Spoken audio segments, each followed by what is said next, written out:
Assalamualaikum warahmatullahi wabarakatuh. Perkenalkan, nama saya Ika Indri Rahmayanti dengan NIM M1C1200014. Di sini saya akan menjelaskan tentang tata cara. Yang pertama, memandikan jenazah. Yang kedua, mengkafani jenazah. Yang ketiga, menyolatkan jenazah. Dan yang keempat, mengkuburkan jenazah. Yang pertama adalah memandikan jenazah. Berdasarkan syariat Islam, yang lebih utama untuk memandikan jenazah adalah anggota keluarganya. Hal ini juga ada aturannya, tidak boleh asal memandikan. Adapun orang yang berhak memandikan jenazah laki-laki, yaitu laki-laki yang masih mempunyai ikatan keluarga, istrinya, tetangga laki-laki, perempuan mahram. Sedangkan jenazah perempuan yang berhak memandikannya yaitu suaminya, perempuan yang masih ada ikatan keluarga, tetangga perempuan, dan laki-laki mahram. Jika jenazahnya masih kecil, di bawah usia 7 tahun, maka boleh dimandikan baik oleh perempuan maupun laki-laki, dan sebaliknya dilakukan atau didampingi oleh orang yang ahli fikih. Peralatan untuk memandikan jenazah. Yang pertama, air putih secukupnya. Kedua, sabun, wangi-wangian non-alkohol, dan air kapur barus. Yang ketiga, sarung tangan untuk memandikan. Yang keempat, kapas. Yang kelima, potongan atau gulungan kain kecil. Yang keenam, handuk, kain basahan, dan lain-lain. Doa memandikan jenazah laki-laki. Nawaitu ghusla ad'an hazal mayyiti lillahi ta'ala, yang artinya saya niat memandikan untuk memenuhi kewajiban dari mayit laki-laki ini karena Allah Ta'ala. Doa memandikan jenazah perempuan. Nawaitul ghusla ad'an hazazil mayyiti lillahi ta'ala, artinya, saya niat memandikan untuk memenuhi kewajiban dari mayit perempuan ini karena Allah Ta'ala. Tata cara memandikan jenazah. Berikut ini tata caranya. Yang pertama adalah membaca niat. Yang kedua, berikan kain bersih penutup jenazah agar aurat tidak terlihat. Yang ketiga, tinggikan kepala jenazah untuk menghindari air mengalir ke bagian kepala. Lalu bersihkan seluruh anggota badannya, gigi, lubang hidung, celah ketiak, lubang telinga, celah jari tangan, dan rambut. Tekan dengan lembut bagian perutnya untuk mengeluarkan kotoran yang mungkin masih tersisa. Bersihkan sampai bersih bagian kubul dan dubur. Siramkan air terlebih dahulu ke bagian anggota tubuh yang sebelah kanan, lalu bagian sebelah kiri. Mandikan dengan menggunakan air sabun. Jenazah diwundukkan. Bersihkan rambut dengan sampo atau daun bidara. Gunakan air yang dicampur wangi-wangian pada bilasan terakhir. Setelah selesai dimandikan, keringkan tubuh jenazah dengan kain agar tidak basah saat dikafani. Yang terakhir, sebelum dikafani, beri wewangian non-alkohol, misalnya kapur barus. Selanjutnya adalah mengkafani jenazah. Mengkafani jenazah adalah menutup atau membungkus jenazah dengan sesuatu yang dapat menutupi tubuhnya walau hanya sehelai kain. Hukum mengkafani jenazah muslim dan bukan mati syahid adalah fardu kifayah. Dalam mengkafani jenazah terdapat hal-hal yang disunahkan, antara lain: 1. Kain yang digunakan hendaklah bagus, bersih, dan menutupi seluruh tubuh. Yang kedua, kain kafan hendaklah berwarna putih. Yang ketiga, jumlah kain kafan bagi laki-laki hendaknya 3 lapis, sedangkan perempuan 5 lapis. Yang kelima, sebelum digunakan untuk membungkus, kain kafan hendaknya diberi wangi-wangian. Yang keenam, tidak berlebihan dalam mengkafani jenazah. Baiklah, di sini saya akan menjelaskan cara mengkafani jenazah untuk perempuan. Kain kafan perempuan terdiri atas 5 lembar kain kafan putih, yaitu 1. Lembar pertama yang paling bawah untuk menutupi seluruh badannya yang lebih lebar. 2. Lembar kedua untuk kerudung kepala. 3. Lembar ketiga untuk baju kurung. 4. Lembar keempat untuk menutupi pinggang hingga kaki. Dan 5. Lembar kelima untuk pinggul dan pahanya. Mengkafani jenazah perempuan sebagai berikut. 1. Susunlah kain kafan yang sudah dipotong-potong untuk masing-masing bagian dengan tertib. Kemudian angkatlah jenazah dalam keadaan tertutup dengan kain dan letakkannya di atas kain kafan sejajar, serta taburi dengan wangi-wangian atau dengan kapur barus.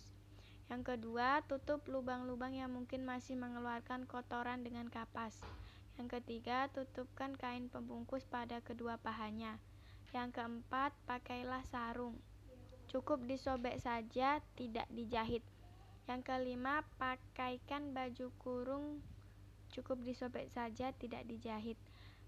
Yang keenam, dandanilah rambutnya. 3. Dandanan, lalu julurkan ke belakang. 7. Pakaikan penutup kepalanya atau kerudung. Yang terakhir, membungkusnya dengan lembar kain terakhir dengan cara menemukan kedua ujung kain kiri dan kain kanan lalu digulung ke dalam. Setelah itu, ikat dengan sobekan pinggir kain kafan yang setelahnya telah disiapkan di bagian bawah kain kafan, 3 atau 5 ikatan, dan dilepaskan ikatannya setelah diletakkan di dalam liang lahat. Setelah itu siap untuk disolatkan. Yang selanjutnya adalah menyolatkan jenazah. Tata cara menyolatkan jenazah. Sholat jenazah hukumnya fardu kifayah, yang artinya wajib dikerjakan. Namun jika ada umat muslim lain yang mengerjakannya, kewajiban umat muslim lainnya menjadi gugur. Tata cara sholat jenazah berbeda dengan sholat wajib dan sunnah lainnya. Sholat ini tidak didahului azan dan iqomah sebagaimana sholat fardu 5 waktu. Sholat jenazah terdiri dari 4 takbir dan dilakukan dengan berdiri. Dalam sholat jenazah juga tidak dilakukan gerakan ruku, iktidal, sujud, duduk di antara 2 sujud, dan duduk tahiyat. Cara menyolati jenazah perempuan. Yang pertama, takbir pertama, membaca niat, kemudian takbir dan membaca Al-Fatihah. Niat sholat jenazah. Usolli ala hadhil mayyitati arba'a takbiratin fardha kifayatin ma'muma lillahi ta'ala. Yang kedua, takbir kedua, membaca sholawat.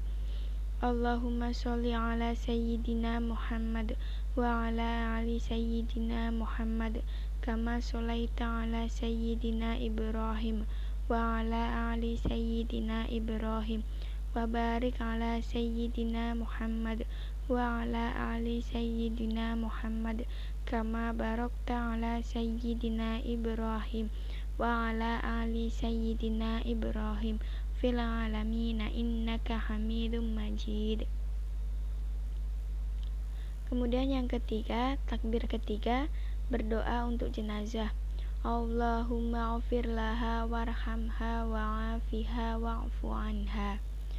Yang keempat, takbir keempat, berdoa untuk jenazah dan orang yang ditinggalkan.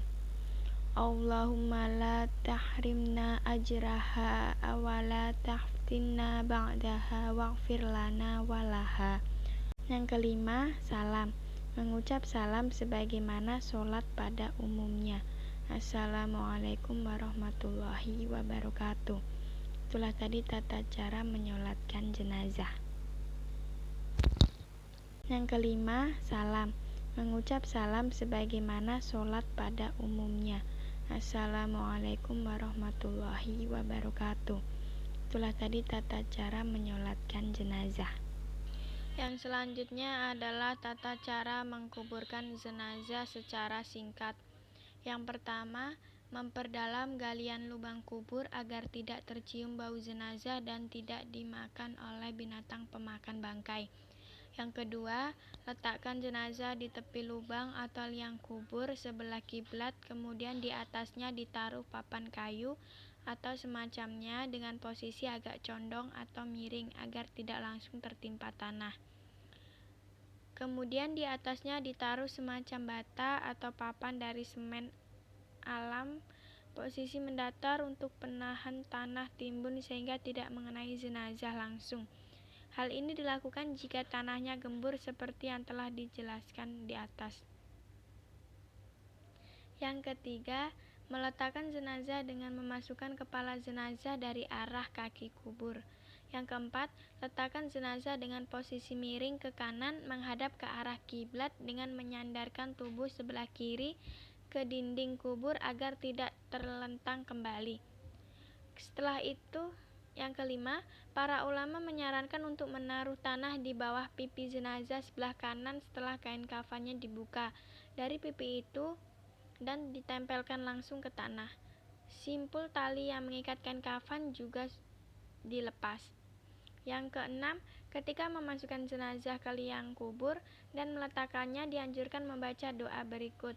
Bismillahi wa ala millati rasulillah, yang artinya dengan nama Allah dan atas agama Rasulullah. Yang nomor 7, untuk jenazah perempuan disarankan untuk membentangkan kain di atas kuburnya pada waktu dimasukkan ke liang kubur, sedangkan untuk mayat laki-laki tidak dianjurkan. Yang kedelapan, untuk jenazah perempuan sebaiknya yang mengurus adalah laki-laki yang tidak dalam keadaan junub atau tidak menyetubuhi istri mereka semalam sebelumnya. Yang kesembilan, setelah jenazah diletakkan di liang kubur, disarankan untuk menaburinya dengan tanah 3 kali dengan tangannya dari arah kepala mayit, kemudian ditimbuni tanah. Yang ke-10, membaca doa setelah selesai menguburkan jenazah. Doa selesai penguburan jenazah adalah sebagai berikut.